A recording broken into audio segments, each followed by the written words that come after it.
할렐루야. 4월 7일 수요일 새벽이 밝았습니다. 다 같이 새 찬송가 400장 험한 시험 물속에서 부르시고 주님 말씀 받겠습니다.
아멘. 험한 세상의 시험의 파도 속에서도 주님의 손이 우리를 붙잡고 계신 줄 믿습니다. 오늘 주시는 하나님의 말씀은 출애굽기 2장 1절에서 10절까지의 말씀입니다. 함께 봉독하시겠습니다.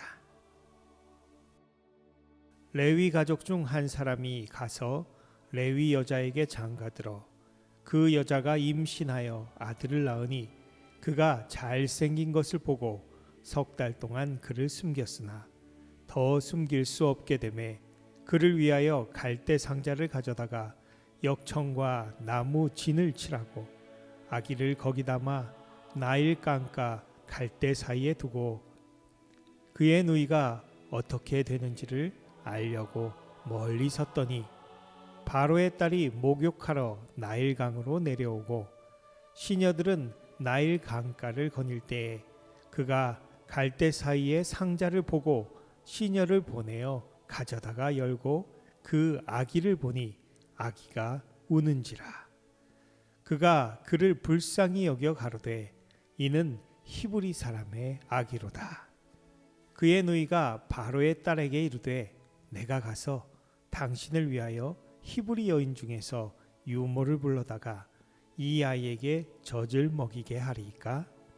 바로의 딸이 그에게 이르되 가라 하매 그 소녀가 가서 그 아기의 어머니를 불러오니 바로의 딸이 그에게 이르되 이 아기를 데려다가 나를 위하여 젖을 먹이라.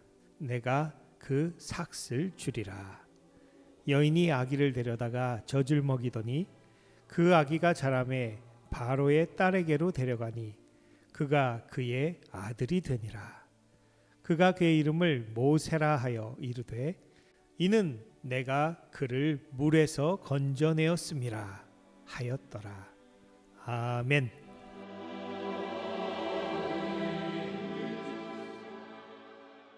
할렐루야. 지난 주일은 부활절로 정말 오랜만에 성도님들을 야외 예배를 통해서 대면하여 만날 수 있어 너무나 감사하고 반가웠습니다. 몇 분은 수요일 이 시간에 설교 말씀 잘 듣고 있다고 직접 찾아와 격려까지 해주셔서 정말 감사했습니다. 이제 나성 한인교회 예배당 안에서도 성도님들과 함께 예배드릴 날이 가까워지니 얼마나 기대가 되는지 모르겠습니다. 주님께서 온 성도님들 지켜주시고 건강한 모습으로 다시 뵙길 간절히 소원합니다. 오늘 본문은 모세의 출생과 특별한 구원에 대한 기록입니다. 출애굽기 6장 20절 말씀에 의하면 레위 지파 아므람이 그의 아버지의 누이 즉 고모인 요게벳과 결혼하여 아론과 미리암, 모세를 낳았습니다. 모세가 태어났을 때 바로 왕은 이스라엘 사람들의 강성함과 수가 많음을 두려워하여 사내 아이들을 태어나는 대로 나일강에 던지우라고 명령했습니다. 하지만 모세의 부모는 그렇게 하지 않고 석 달 동안 아이를 숨겨 키웠습니다.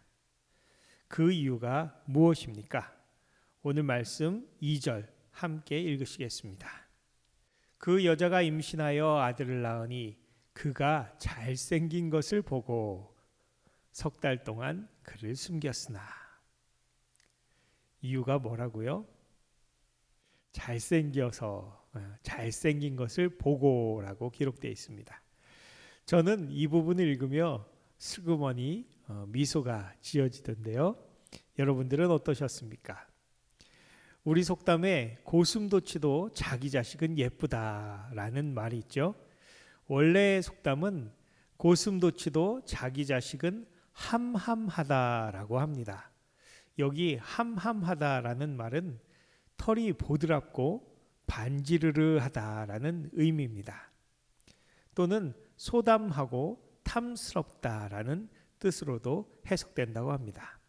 제가 전에 아프리카 고슴도치를 키웠던 적이 있는데 실제로 키워보면 눈이 작지만 아주 초롱초롱하고 이쁩니다.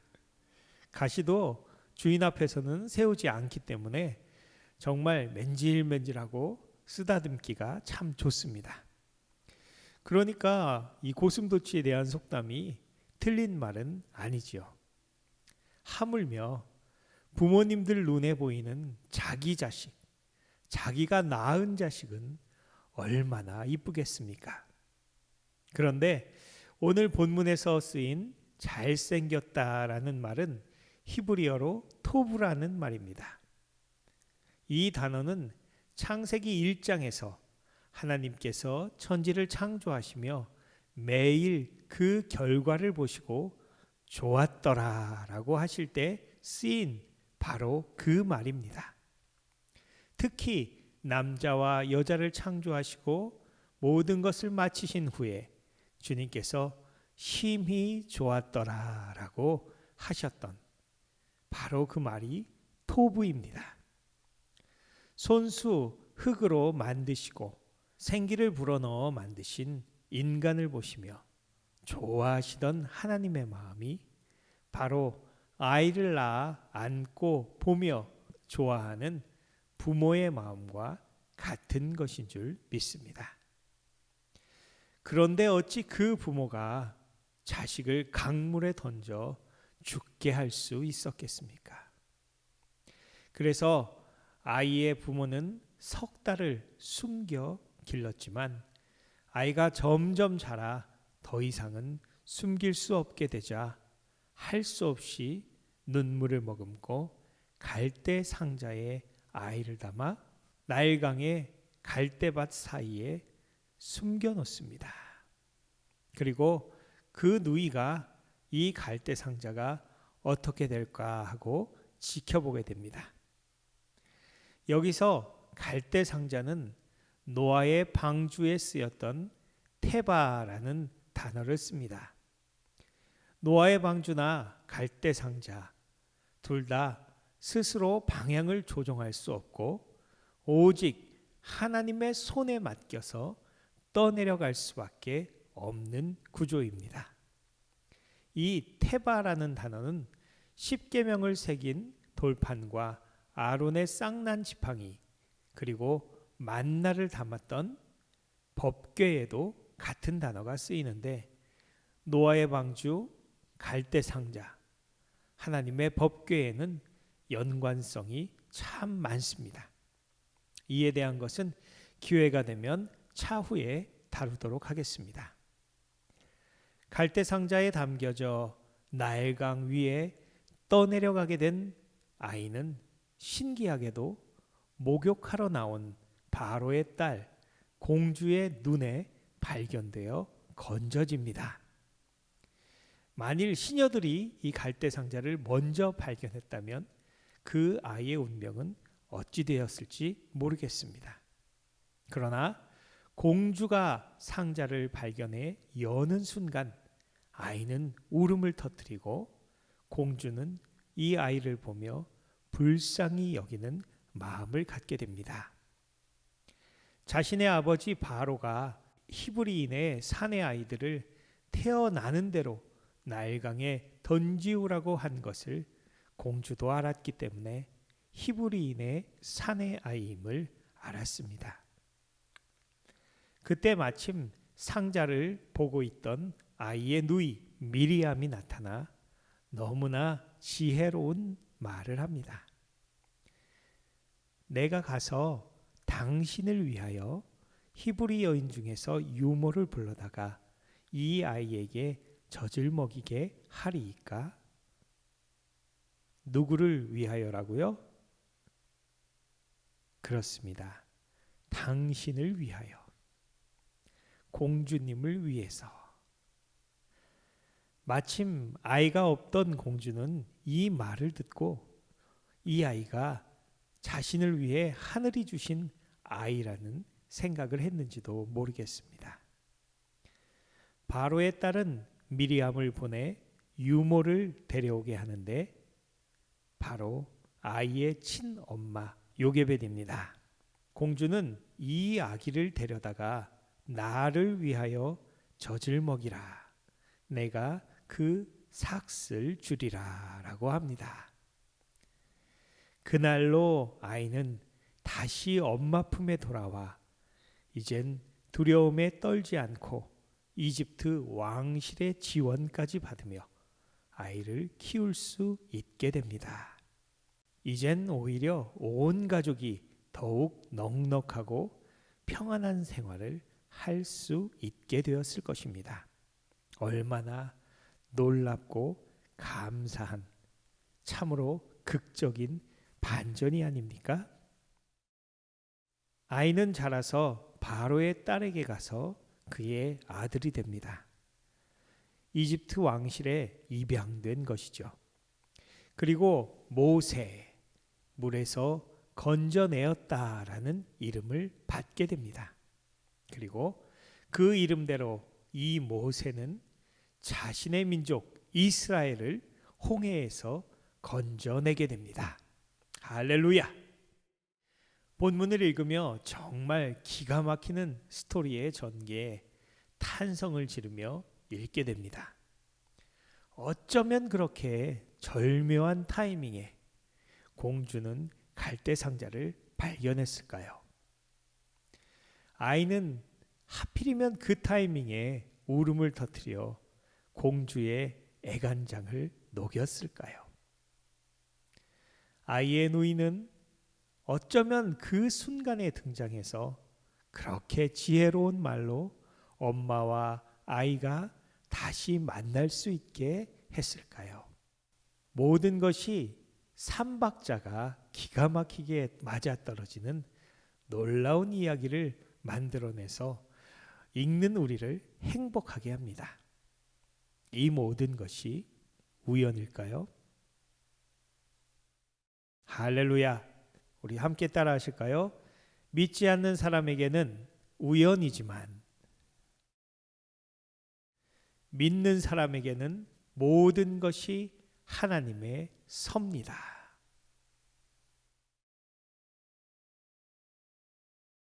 아멘. 그렇습니다. 믿지 않는 사람들은 우연이다라고 말할 수 있겠지만 우리 성도들에게는 모든 것이 보이지 않는 하나님의 섭리인 줄 믿습니다. 히브리서 11장 23절 말씀에 믿음으로 모세가 났을 때에 그 부모가 아름다운 아이임을 보고 석 달 동안 숨겨 왕의 명령을 무서워하지 아니하였으며 라고 기록하고 있습니다. 그렇습니다. 아므람과 요게벳 두 사람은 하나님을 믿음으로 모세를 석 달 동안 숨겨 키웠습니다. 만약 발각되면 온 가족이 죽을 수도 있었지만 그들은 하나님을 신뢰했던 것입니다. 그리고 노아의 방주와 같은 방법으로 갈대상자에 역청과 나무 진을 칠하여 하나님의 손에 그의 운명을 맡기고 나일 강물에 떠내려 보냈습니다. 그 결과로 하나님은 놀랍게 역사하셔서 그를 바로의 딸과 만나게 하시고 아들 삼게 하는 계획을 이루심으로 장차 모세를 통하여 이스라엘 백성을 구원케 하시는 큰 역사를 준비하셨습니다. 모세는 이런 출애굽기 2장 사실 자기 자신의 출생과 입양에 대한 스토리를 3인칭 시점으로 마치 남의 이야기를 쓰는 양 기술했습니다. 심지어 2장에는 자기 부모의 이름, 누이의 이름, 자신을 양자 삼은 바로의 딸 공주의 이름조차도 적지 않았습니다. 그가 그들의 이름을 몰라서 그랬을까요? 아닙니다. 오직 모든 것을 주관하신 하나님의 역사하심을 드러나게 하기 위함인 줄 믿습니다. 정말 중요한 것은 누가 뭘 했느냐가 아니고 하나님께서 어떻게 역사하셨는가이기 때문입니다. 성경의 저자는 성령님이시고 모세는 그 기자이기 때문입니다. 우리 인생도 마찬가지죠. 믿음으로 세상을 바라볼 때 우리에게 닥친 어려움과 위기는 하나님의 손에 맡겨진 갈대 상자처럼 그분의 역사하심으로 오히려 화가 복이 되는 것을 경험하게 됩니다. 주님을 신뢰하고 나아갈 때 세상의 어떤 시험의 물결도 우리를 삼키지 못하고 원수의 괴계는 전능하신 주님의 능력으로 깨어지게 될 줄 믿습니다. 할렐루야! 말씀을 맺습니다. 주님은 우리를 극진히 사랑하십니다. 우리를 보시며 즐거이 부르며 기뻐하신다라고 했습니다. 그분의 손에 맡겨진 인생은 두려워할 것이 없습니다. 오직 놀라운 구원을 행하신 주님을 드러내고 영광 돌리며 찬양할 뿐입니다. 오늘 모세를 구원하신 주님의 능력과 사랑이 나성한인교회 모든 성도님들과 가정, 특별히 아름다운 자녀들에게 임하셔서 그들을 통해 주께서 놀라운 구원의 역사를 이 시대에도 이루어 가시기를 우리 주 예수 그리스도의 이름으로 간절히 축원합니다. 함께 기도하시겠습니다.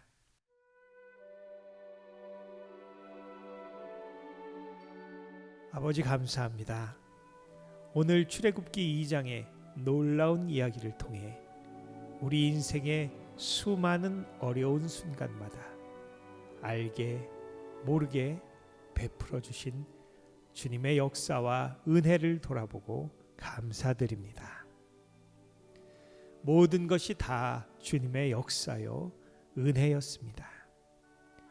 오늘도 우리를 지키시는 주님, 죄악에서 날 건지사 놀라운 구원을 이루신 주님만 찬양하며 아직도 죄에 빠져 죽어가고 있는 우리 형제, 우리 가족, 우리의 민족과 나라, 열방을 향해 기도와 전도로 주의 구원을 이루어가는 작은 모세들이 되게 하여 주시옵소서.